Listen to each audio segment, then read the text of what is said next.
জি, সকাল থেকে নরসিংদী জেলখানা মোড় সহ বিভিন্ন স্পটগুলিতে স্থানীয় প্রশাসন থেকে শুরু করে বিএনপি নেতাকর্মীদের সরব উপস্থিতি দেখা যাচ্ছে, যাতে করে কার্যকর নিষিদ্ধ আওয়ামী লীগের লকডাউন যাতে করে কোনোভাবেই জেলা শহর কেন্দ্রিক বা ঢাকা সিলেট মহাসড়ক থেকে শুরু করে বিভিন্ন জায়গাতে যাতে কার্যকর না হয় সেজন্য তারা মাঠে অবস্থান করছে। আমার পিছনে আপনারা দেখতে পাচ্ছেন যে কিছুক্ষণ আগে নরসিংদী জেলা বিএনপি খায়রুল কবির খোকনের নির্দেশে এই জায়গার মধ্যে বিএনপির অসংখ্য নেতাকর্মীরা এই জায়গার মধ্যে কিছুক্ষণ আগে মিছিল করেছে এবং বিভিন্ন গুরুত্বপূর্ণ পয়েন্টগুলি তারা অবস্থান করেছে, যাতে করে যে লকডাউন রয়েছে আওয়ামী লীগ কেন্দ্রিক সেটা যাতে কোনোভাবে কার্যকর না হয়। এই জায়গার মধ্যে একজন নেতা রয়েছে, কথা বলেছে। আপনি কি কি করছেন বলুন তো আমাকে।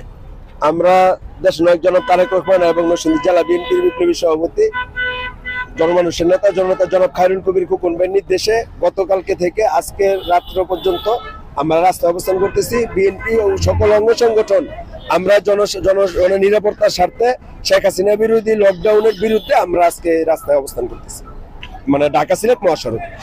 লকডাউন কি আপনি মানতেছেন বা সাধারণ মানুষ কি মানতেছে না? ইনশাল্লাহ আমরা যেভাবে পুরো বাংলাদেশে বিএনপি নেতাকর্মীরা যেভাবে রাস্তায় অবস্থান করতেছে, মাঠে ঘাটে অবস্থান করতেছে, সেই জন্য অতীতের চেয়ে মানে অন্য দিনের চেয়ে আজকে আমরা মানে জনগণ, সাধারণ জনগণ, বাস মালিক, মানে রাস্তাঘাট, যোগাযোগ ব্যবস্থা সবাই অতীতের চেয়ে আজকে আরো বেশি নিরাপদ মনে করতেছে।